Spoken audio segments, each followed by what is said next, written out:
Epistle to the Romans, Session 72，羅馬人書註釋第72講。我哋繼續講第6章嘅第6節。我哋而家講緊第2點，就係話呢，罪身啊係指我哋嘅身體。不論係罪或者係成聖呢兩方面呢，都影響到，都包含咗身體。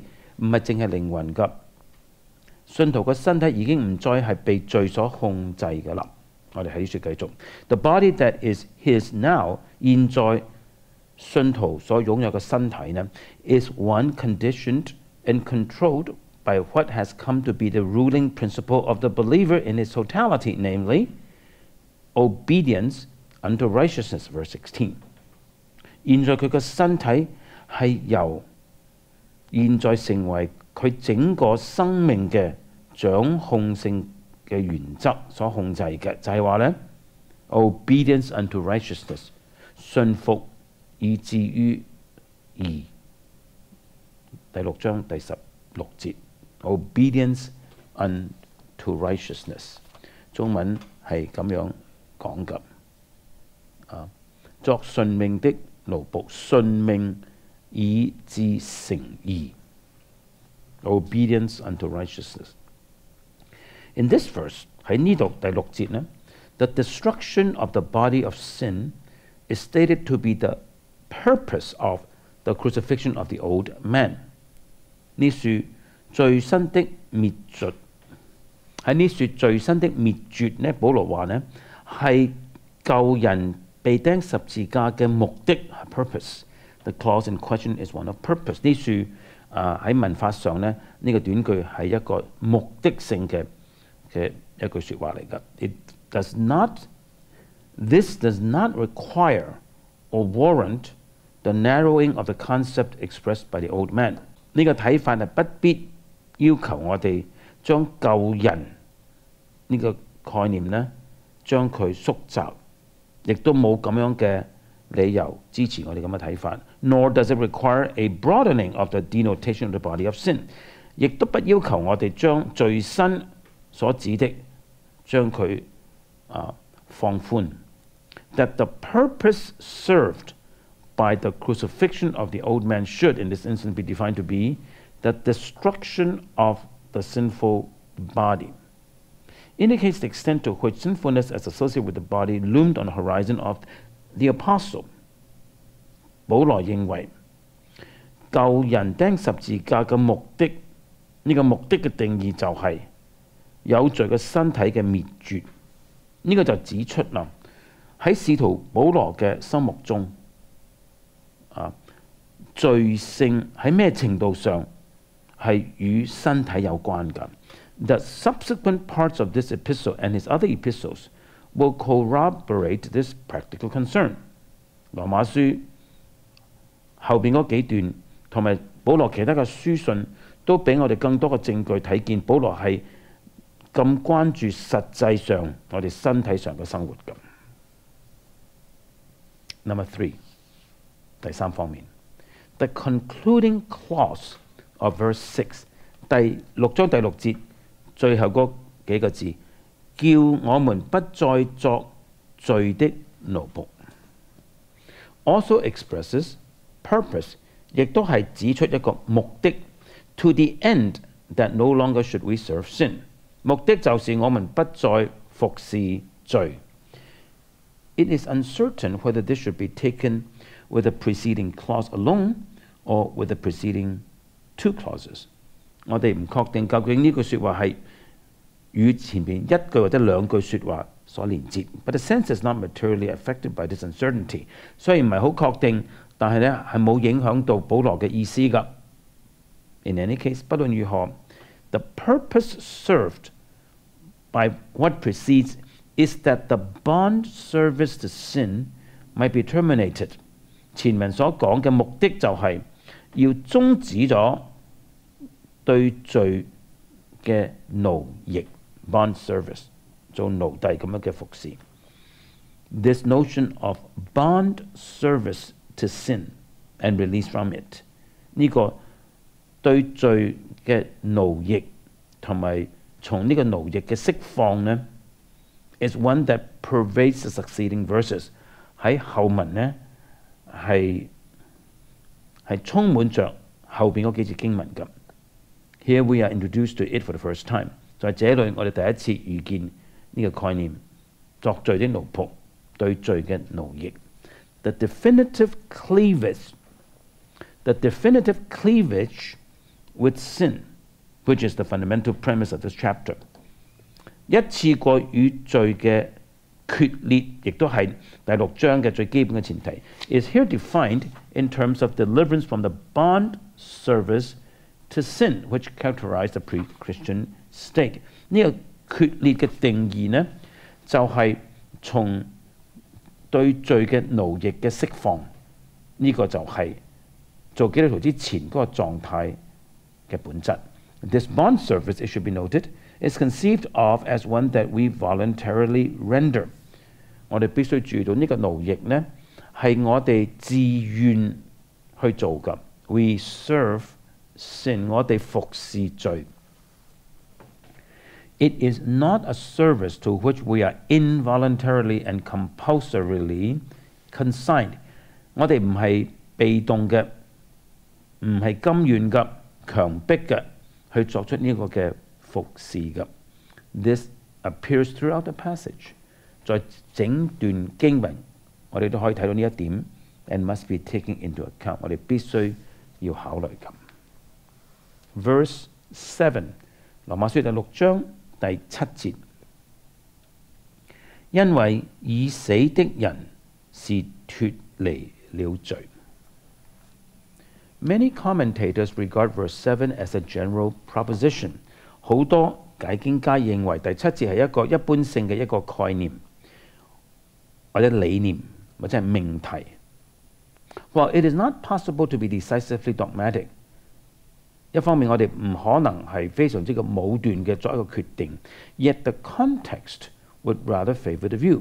但係若考慮到上下文呢，則支持另外一個觀點。呢個觀點就係話呢 ，that the apostle is here again referring to the death of the believer with Christ through baptism into Jesus' death。使徒保羅在這裏再一次係指出，信徒與基督藉着洗禮進入到基督的死，信徒係咁樣與基督同死嘅。The death of the believer with Christ through baptism into Christ's death。信徒與基督同死，藉着洗禮歸入基督的死。At least this thought had been sufficiently stressed in the preceding verses。至少我哋可以睇到，保羅在前邊幾節經文已經足夠強調呢一點㗎。參考羅馬書第6章第2節、第3節、第5節。That there is no necessity to consider verse 7 as other than a succinct statement of what had been developed in the preceding verses。我哋冇需要認為第7節係咩新嘅一個句子，只不過係好清楚嘅扼要嘅去講翻前邊嗰幾節保羅所發揮嘅。And introduced here by way of confirmation。喺呢處呢，保羅再一次講係為咗要證實肯定 in support of the doctrine stated in verse 6，話要支持第6節所論到嘅教義。Furthermore, the first clause in verse 8, but if we died with Christ， 進一步嚟講，第8節一開始所講嘅話，我們若是與基督同死，就會暗示着 would suggest that verse 7 is to be interpreted in that sense。暗示着我哋要從呢個角度去理解、去解釋第7節嘅 justified from sin。我哋中文冇翻譯出嚟嘅，中文話脱離了罪係已經解釋咗嘅，應該係話從罪被稱義 justified from sin。因為已死的人是從罪被稱義了 ，would have to bear the forensic meaning in view of the forensic import of the word justify。從罪被稱義，因為稱義呢個字係有着法律上嘅意義，因此從罪被稱義就必須帶着法律上嘅意義㗎。But since the context deals with deliverance from the power of sin， 但係既然上下文所討論嘅係從罪的權勢被釋放 ，the thought is no doubt that of being quit of sin。毫無疑問，保羅所諗到嘅就係罪的終止 ，being quit of sin， 離開罪。The decisive breach with the reigning power of sin is viewed after the analogy。決定性嘅隔絕就係與罪嘅作王嘅權勢所隔絕呢，係從一個比較去理解㗎。Of the kind of dismissal which a judge gives when an arraigned person is justified， 就好似咩呢？就當一個被控告嘅罪人，佢嘅罪名不成立嘅時候，法官就放佢走，叫佢走咁嘅意思。Sin has no further claim upon the person who is thus vindicated。既然一個人被證實無罪，罪喺佢身上就再冇可以宣稱可以擁有的。This judicial aspect from which deliverance from the power of sin is reviewed needs to be appreciated。我哋必須體會到呢一個法律上嘅角度層面，從罪嘅權勢被釋放出來，要從呢個法律嘅層面去了解㗎。It shows that the forensic is present not only in justification。呢個就説明呢，不單喺稱義呢件事情上有着法律上嘅因素 ，but also in that which lies at the basis of sanctification。連成聖嘅基礎都有着法律上嘅因素㗎。A judgment is executed upon the power of sin in the death of Christ。在基督的死，上帝已經宣告執行審判咗罪嘅權勢㗎。Refer to Gospel of John chapter 12 verse 31， 參考約翰福音第12章第31節。現在這世界受審判，這世界的王要被趕出去。And deliverance from this power on the part of the believer arises from the efficacy of this judgment。 就係因為上帝對罪咁樣嘅審判係有效嘅，所以信徒們呢從呢個罪嘅權能釋放出來。This also prepares us for the interpretation of the forensic terms which Paul uses later in 8:1 and 3。 咁樣亦都準備我哋去解釋第8章第1節同埋第3節嗰度使徒保羅所用嘅法律上嘅詞彙㗎。Namely 就係話呢 condemnation and condemned， 定罪同埋被定罪。And shows that 保羅藉此指出 these terms may likewise point to that which Christ once for all wrought in reference to the power of sin。 定罪等等呢啲法律上嘅名詞，亦都係用來指出基督一次過點樣去對付罪嘅權能嘅。第8章第3節 ，and to our deliverance from this power in virtue of the judgment executed upon it in Jesus' cross。 同埋呢，去理解到在耶穌基督嘅十字架上，因為上帝宣判咗罪、審判咗罪，所以我哋從罪嘅權柄大能釋放嘅。參考第8章第1節。Verse 8， 羅馬書第6章第8節，我們若是與基督同死，就信必與他同活。The teaching of verse 8 is essentially that of verses 3 and 5。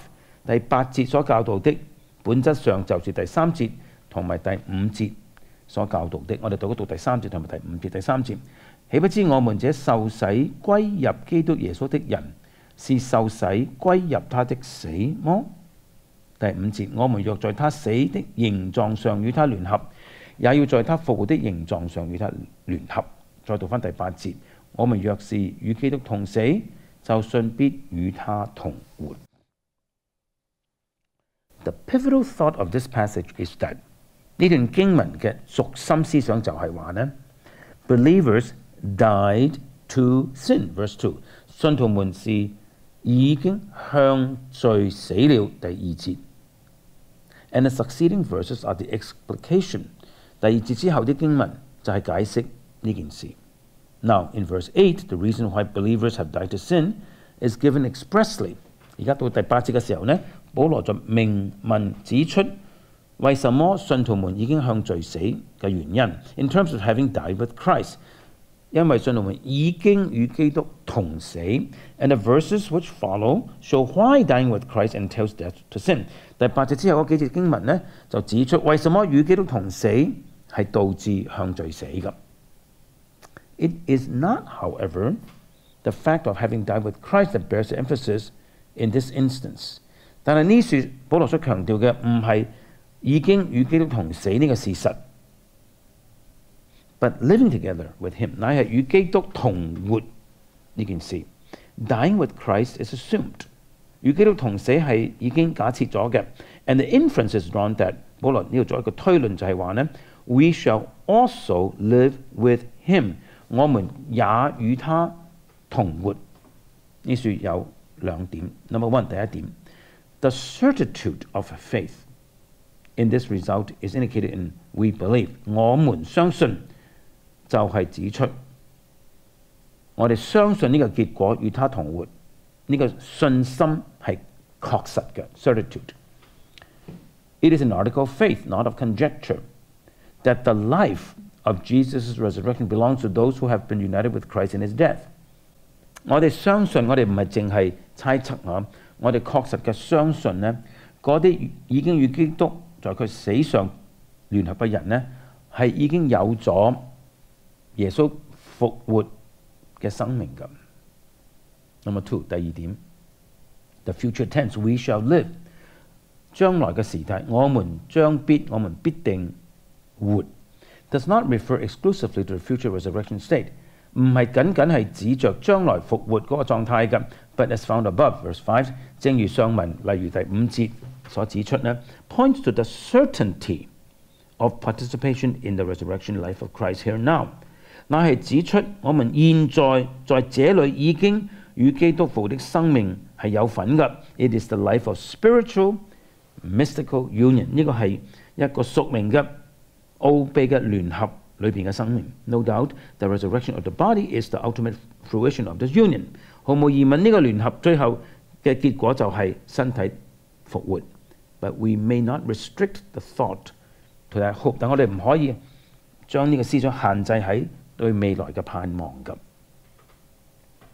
Verse 9， 羅馬書第6章第9節，因為知道基督既從死裏復活，就不再死，死也不再作他的主了。This verse expresses the ground upon which the assurance of living together with Christ is attained。